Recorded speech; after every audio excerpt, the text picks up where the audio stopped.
यहाँ पे ये बात जिसकी अशद ज़रूरत महसूस करता हूँ वो यही है कि हम लोग दुनिया और पैसा को तरजीह देते हैं, रब और रसूल को तरजीह नहीं दे रहे। और याद रखिए कि ये दुनिया की कमाई, ये पैसा, ये दुकानें, ये कारोबार, ये काम नहीं आएंगे। काम आएंगे तो नेक आमाल आएंगे। और याद रखिए ये बात भी कि जब तक बंदा अपने रब को राज़ी करके इस दुनिया से नहीं जाएगा, उस वक़्त तक उसके लिए निजात की कोई राह नहीं है। साहिबो याद रखिए कि मैं अपनी मिसाल दूं, मेरे दादा का नाम पीर बख्श है, फौत हो गए हैं।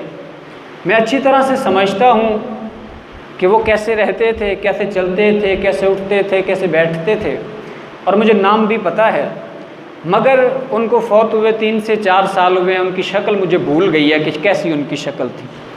इब्तदाई 1-2 सालों तक तो शक्ल जहन में थी, आंखों में आती थी।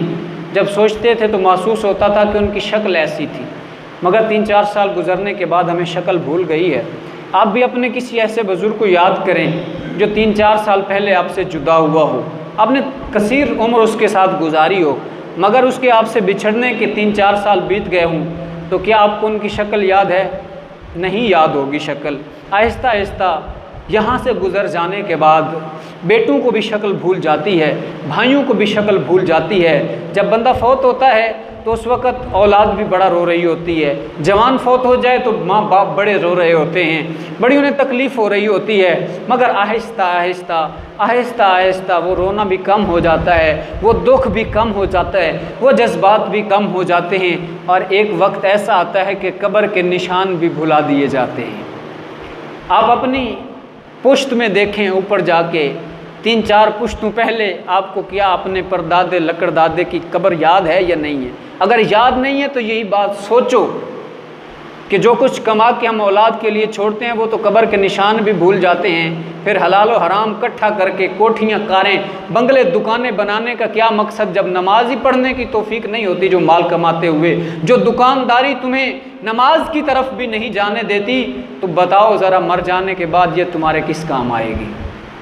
ये औलादें जिनके लिए सारा कुछ करते करते तुम अल्लाह और उसके रसूल को भुला देते हो, जब ये कब्रों के निशान भी भूल जाते हैं तो बताओ ज़रा ये किस काम के हैं? हाँ, मैं तुम्हें बताता हूँ, जो काम आएगा वो तुम्हारा आमाल नामा काम आएगा।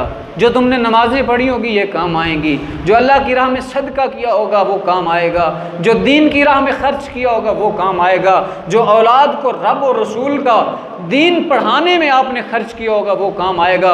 और तुम्हारी औलाद भी तुम्हारे वो काम आएगी जिसको आपने कुरान पढ़ाया होगा या मुस्तफ़ा का फरमान पढ़ाया होगा। हम सोचते क्यों नहीं हैं इन बातों को?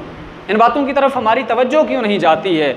याद रखिए, दुनिया से चले जाने के बाद रिश्तेदार भूल जाते हैं, और ये मोहब्बतें चंद रोज़ा होती हैं।